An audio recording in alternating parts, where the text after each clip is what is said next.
Salam dostlar, sonuncu videomda Almaniyaya dil bilmədən gələ bilərəmmi sualını açıqlamağa çalışmışdım. Həmçinin də bu sualı verən şəxslərin, həmçinin də cavablayan şəxslərin buraxdığı səhvlər haqqında danışmışdım və qeyd etdim ki, Almaniyaya dil bilmədən gələ bilərsiniz. Hansı ki, sizi Almaniyadan dəvət edən tərəf və yaxud da ki, şəxslər sizdən dil biliyi tələb etmirsə. Bu videomda isə dil bilmədən gələrsəniz, nələr baş verə bilər, nələr ola bilər, o haqda danışacağım inşallah. Və bu videomda çəkməkdəki əsas məqsədim nəinki Almaniyaya dil bilmədən gəlmək, Almaniyada yaşam, ümumiyyətlə xaricdə yaşam, şəxsdən şəxsə, hər hansısa bir şərtlərə əsasən dəyişə bilən bir mövzudur. Və bu mövzu ilə əlaqəli bir çox məlumat xarakterli videolar var və bu videolara baxdığımda görürəm ki, həmin şəxslər Almaniyada və yaxud da ki, xaricdəki yaşadığı təcrübələr, keçdiyi praktikalar əsasında sizə net bir məsləhət verir. Ya xaricdə dil bilmədən gəlin, ya da ki, gəlməyin. Hansı ki, bu net məsləhətlər yanlışdır.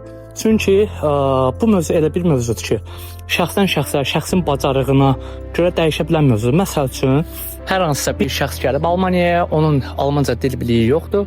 Ya Almanca dil biliyi olmadığına görə problem çıxıb, ya da ki, problem çıxıb Almanca dil biliyi olmadığına görə bu problemi həlləyə bilməyibdir. Və bunun əsasında sizə məsləhət verir ki, Almaniyaya dil bilmədən gəlməyin. Və yaxud da ki, hər hansısa bir şəxs bu problemi olan şəxsi görüb və bunun əsasında sizə məsləhət verir ki, Almaniyaya dil bilmədən gəlməyin. Və bu yanlışdır. Çünki həmin şəxs dil biliyi olmasa da, dil biliyinə alternativ hər hansısa bir üsul tapa bilərdi. Lakin tapa bilmir. Dediyim kimi, xaricdə yaşam hər hansısa bir bacarığa əsasən dəyişə bilən mövzudur. Və bu videomda sizə məsləhət verməyəcəm. Sadəcə dil biliyiniz olmadan gəlsəniz nələr ola bilər, olmasa nələr ola bilər. Bu haqda danışacağım. İlk öncə Almaniyaya dil biliyi olmadan gələrsəniz nələr ola bilər, bu haqda danışım. Qeyd etdiyim kimi nələr ola bilər, olacaq deyə demirəm.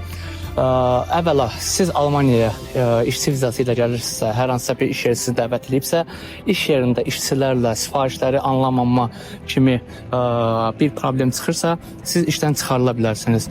Əgər Ausbildungla gəlirsinizsə, Ausbildung peşə təhsili, burada həm təhsil var, həm də ki, iş yeri var.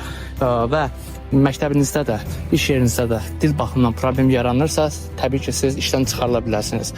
Və yeni iş tapmağınızda da çətinlikləriniz olacaq. Ayrıca olaraq da bakalavr təhsili üçün universitetə qəbul almışsınızsa, dil biliyiniz yetərli deyilsə, ilk öncə dil kursuna yazılacaqsınız. Bir il dil kursu gördükdən sonra imtahan verəcəksiniz. Əgər bu imtahanı keçərsəniz, təhsilinizə başlayacaqsınız. İşdən çıxarılma, təhsilinizdə yarana biləcək hər hansısa bir çətinliklər və yaxud da ki, problemlər haqqında danışdım. İndi isə sosial həyatınızda ola biləcək problemlər və yaxud da çətinliklər haqqında danışım. Qeyd etdim ki, dil bilmədən gəldiyiniz yerdə sizin anlata biləcəyiniz, sizi anlaya biləcək insanlar azdırsa, bu sizin psixolojik olaraq tək qalmağınız və həmçinin də digər işlərinizdə sizə yardımcı ola biləcək insanların olmaması deməkdir. Bu da sizə böyük çətinliklər yarada bilər. Növbəti problem isə dövlət qurumları ilə yarana biləcək bir problemdir. Sizin hər hansısa bir məsələniz və yaxud da hər hansısa bir sənədiniz dövlət qurumu tərəfindən həll olmalıdır və dövlət qurumunun sizdən tələb etdiyi hər hansısa bir şərti və yaxud da ki, sənədi siz anlamırsınız. Bu baxımdan şərtləri yerinə gətirə bilmirsiniz və bu səbəbdən sizin məsələniz həll olmur. Növbəti problemlərdən biri isə xəstəxanada yarana biləcək problemlərdir. Sizin səhhətinizdə hər hansısa bir problem var, həkimə gedirsiniz və bu probleminizi həkimə başa sala bilmirsiniz. Növbəti yarana biləcək problemlərdən biri isə fürsətləri görməməyiniz, fürsətləri anlamamağınız və bu səbəbdən fürsətləri əlinizdən qaçırmağınızdır. Məsəl üçün, hər hansısa bir iş var və bu iş tam sizə görədir, tam uyğunsunuz. Hətta qeyd olunub ki, Almanca dil biliyinizə ehtiyac yoxdur. Təəssüf ki, bu Almanca dil biliyinizə ehtiyac yoxdur cümləsi belə Almanca yazılıb və bu səbəbdən anlamırsınız və bu işi əldə etmirsiniz. Bir başqa problemlərdən biri isə maddi problemdir. Düşünürəm ki, ən böyük problemlərdən biri də budur. Əgər qeyd etdiyim kimi dil biliyiniz olmadan işdən çıxarılarsanız, yeni iş tapa bilməmək kimi bir probleminiz yarana bilər və bu halda sizin maddi sıxıntılarınız yaranacaq. Və ya bir çox qanunları anlaya bilmədiyinizə görə sizə bir çox cərimələr tətbiq ediləcək. Məsəl üçün, öz başıma gələn bir hadisədən danışım. Almaniyada bir çox nəqliyyat vasitəsini istifadə etməyiniz üçün avtobus, tramvay, qatar sizin kartınız olmalıdır. Hansı ki, bu kart abunəlik sistemi iləndir. Hər ay bəlli bir miqdar ödəmə edirsiniz. Və mənim də bu kartım var. Amma bəzi qatarlarda da iki hissə var. Business class, yəni belə deyək, business class, economy class. Yəni daha lüks vaqonlar və normal vaqonlar. Və mən də yeni gəldiyimdə baxırdım ki, yəni niyə də mən lüks vaqona minməyim? Yəni burası lüksdür və anlamırdım da ki, insanlar niyə gedib da bu lüks vaqon ola başqa vaqonda otururlar. Və otururdum, hər dəfə gəlir mənə yoxlama cəza yazır və cəzanı belə başa düşmürəm ki, mənə cəza yazıbdı.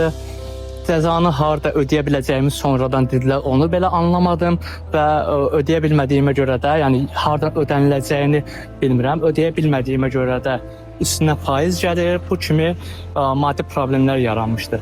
Maddi yarana biləcək problemlərdən bir neçə nümunə çəkdim. İndi isə düşünürəm ki, vaxt və fiziki əziyyət problemləridir. Buna bir nümunə çəkim. Məsəl üçün, burada qatar sistemləri, məsəl üçün 16 nömrəli qatar var və bu 16 nömrəli qatar həmişə tək tərəfə getmir. Bəzən yönünü dəyişdirə bilir və yaxud da ki, hər hansısa bir texniki problem çıxıbdır, maşinist anons verir ki, bu problem var və yaxud da ki, bu qatar bu yönə getmir, bu yönə gedir. Və siz bunu anlamırsınız və sona qədər də gedirsiniz, hətta bu mənim başıma gəlibdir, gedib yəni qatarın texniki baxış stansiyasına qədər gedib çatmışam və Almaniyanı da o qədər yaxşı tanımadığıma görə o zamanlar qayıtmağımda problem olubdu. Taksi çağırmışam, maddi baxımdan problem yaranıb və əlavə xərc çəkmişəm. Həmçinin vaxtım gedib, yolda vaxt itirmişəm, əmək sərfləmişəm, fiziki baxımdan yorulmuşam. Yəni bu kimi problemlər də olur. Beləliklə dostlar, Almaniyaya dil bilmədən gəlsəniz pis nələr ola bilər, başınıza pis nələr gələ bilər. Bu haqda danışdım. Bilirəm ki, ağlıma gəlməyənlər də var, unutduqlarım da var. Bununla da siz komment bölməsində öz və yaxud da ki, tanıdıqlarınızın başına gələnləri yaza bilərsiniz. İndi isə Almaniyaya mən nə zaman dil bilmədən gəlin deyə məsləhət görürəm. Ümumiyyətlə dostlar, bu sözümü bir çox videomda işlədəcəm. Ümumiyyətlə xaricə getmək istəyi hər hansısa bir məqsədə dayalı bir istəkdir. Və biz viza işi görən şəxslər sizin bu istəklərinizi aldığımızda sizin məqsədinizi soruşmalıyıq ki, siz xaricə niyə gəlmək istəyirsiniz? Əsas məqsədiniz nədir? Maddiyyatdırmı, təhsildirmi və yaxud da ki, maddiyyatdırsa sizin üçün iş fərqi varmı? Yox, sizin əsas məqsədiniz gəlib öz ixtisasınız üzrə işləməkdirmi? Əgər maddiyyatdırsa, istədiyiniz iş üzrə Almaniyaya gələ bilirsinizsə və istədiyiniz sizi dəvət edən bu iş sizdən dil tələbi eləmirsə və işinizin həqiqətən də peşəkarısınızsa, Almaniyaya dil bilmədən gəlməyinizi məsləhət görürəm.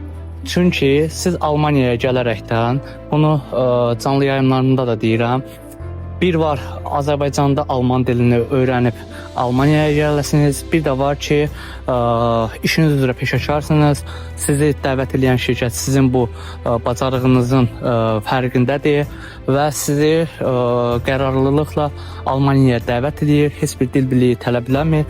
Bu formada Almaniyaya gəlib, Azərbaycanda hər hansısa bir kursa, yəni sıfır səviyyəsiniz Azərbaycandakı hər hansısa bir dil kursuna yazılıb onlayn şəkildə qoşulub Alman dilini öyrənib, real olaraq burada praktika edib, praktika etdikdən sonra daha tez A1, A2, B1, B2 dil səviyyəsinə çatıb, ondan sonra daha çox yüksək maaş verən, istədiyiniz iş üzrə olan yerləri əldə edə bilərsiniz. Əgər ki, yenə də öz ixtisasınız üzrə gəlib işləmək istəyirsinizsə və ixtisasınıza uyğun deyilsinizsə, yəni dil biliyi tələb olunur, diliniz yoxdur, hər hansı bir sertifikatlar tələb olunur, o sertifikatı Almaniyada almağınız mümkündür və bununla da mən sizə Almaniyaya gəlib dil bilmədən işləməyinizi məsləhət görürəm. Amma hansı ki, bu məqsədlərinizə gəlib çatana qədər, bu şərtləri ödəyənə qədər sizin gəlib hər hansısa bir işləyəcəyiniz işdə, məsəl üçün mühasiblik istəyirsiniz, amma sizi gətirən şirkət sizə bu məqsədlərinizə çatmaq üçün sizə hələ ki baristalıq işi təklif görür. Və sizin əgər həqiqətən də baristalıq üzrə təcrübəniz varsa, baristalıq üzrə də peşəkarsınızsa, gəlib Almaniyada mühasib olana qədər, dil biliyinizi inkişaf etdirənə qədər dil bilmədən barista işləməyinizi məsləhət görürəm. Və yaxud da ki, aşpaz işləməyi məsləhət görürəm. İş yeri tələb eləmirsə, həqiqətən də siz bu işin peşəkarısınızsa, gəlib Almaniyaya mühasib olana qədər aşpaz, barista işləyə-işləyə dil biliyinizi inkişaf etdirib, burada hər hansısa bir o sertifikatlarınızı əldə etməyiniz üçün lazım olan kurslara yazılıb, o sertifikatları əldə edib, yəni normal olaraq öz ixtisasınıza başlamağınızı məsləhət görürəm. Və yaxud da ki, siz Almaniyada universitet təhsili almaq istəyirsiniz və bu universitetin sizdən tələb elədiyi bəlli bir Almanca dil səviyyəsi var. Və bununla da siz gedib Azərbaycanda hər hansısa bir dil kursuna yazılırsınız və Azərbaycanda dil kursuna yazılıb Almanca dil biliyinizi inkişaf etdirməyiniz biraz çətindir. Çünki siz sadəcə bu dili kursda praktika edirsiniz və yaxud da ki, evdə dərs çalışarkən.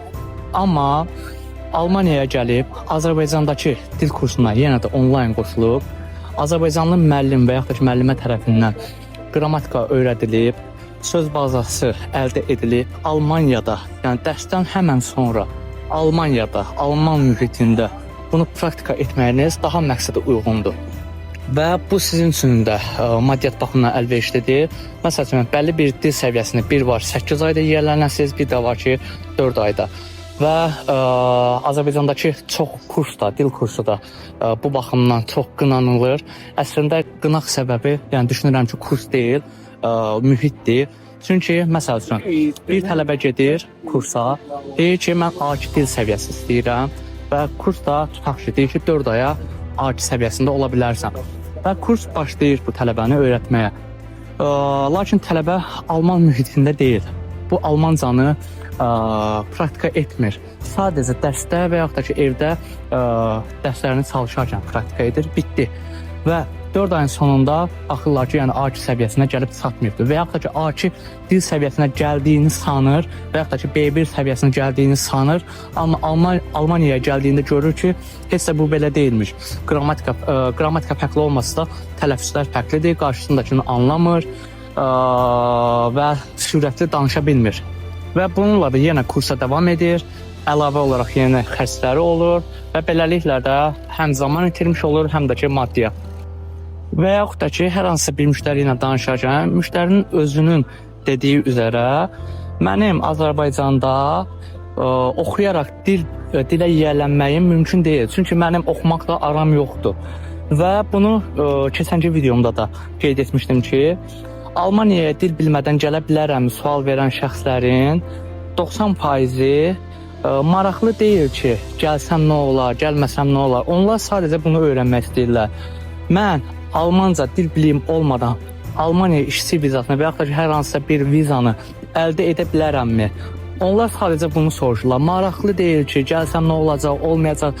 Və onların bir çoxu da dil bilmədən Rusiyaya gediblər. Yəni Azərbaycanlıların ən çoxu hindilərdə yox, yəni əvvəlki vaxtlarda Rusiyaya gediblər, bir çox ölkələrə gediblər, dil bilmədən işləyiblər. Sadəcə başlarını sallayırlar aşağı, işlərin ustasıdırlar, peşəkarıdırlar, işləyirlər. Və bu halda bizim onlara xeyr, gələ bilməzsən, yox, bu çətinliklərin olar deməyimiz konkret olaraq söhbəti uzatmaqdır. Yəni buna görə də deyirəm ki, hər hansısa bir xarici ölkəyə gəlmək istəyən insanın məqsədi bilinməlidir. Ki, qardaş, sənin bura gəlməkdə məqsədin nədir? Əvvəlcə haralarda olmusan? Yəni bunlar alındıqdan sonra ona konkret bir məlumat vermək olar. Yox, bunları bilmədən, yox qardaş, mən gəldim, mənim başıma bunlar gəldi falan filan, sən də gəlmə kimi məsləhət doğru deyil. Və yaxud da ki, dostlar, birinci hissədə danışdığım Almaniyaya dil bilmədən gəlsəniz başınıza nə pis hadisələr gələ bilər qismi tamamən insandan insana dəyişən bir şeydir. Yəni insanların bacarığından asılı olan bir şeydir. Baxın, yəni mən özümdən misal çəkim. Mən 3 ildir Almaniyada yaşayıram. Mənim hələ də Almanca dil biliyim yoxdur.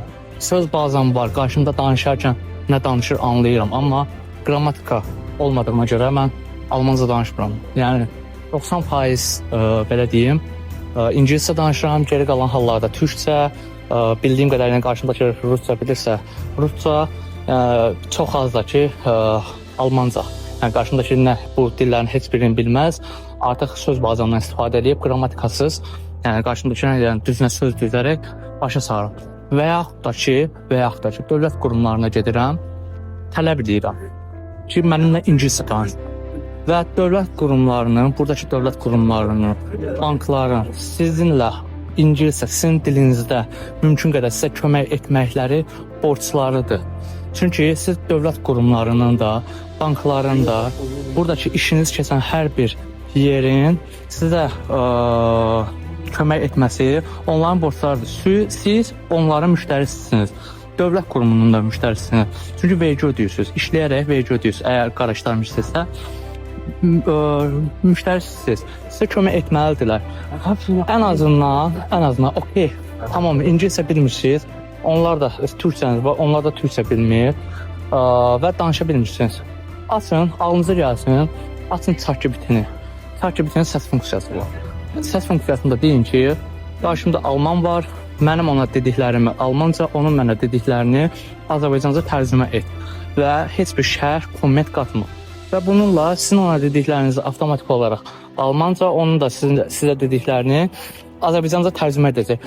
Onun buna, yəni bir daha təkrarlayım, sizin onunla ingiliscə danışmağınıza və yaxud da türkçə bilirsə, yəni adından görürsünüz ki, türkdür, türkçə danışmağınıza və yaxud da ki, ChatGPT vasitəsilə, hər hansısa bir tərcümə proqramı vasitəsilə danışmağınıza, anlaşmağınıza imtina etmək səlahiyyəti yoxdur.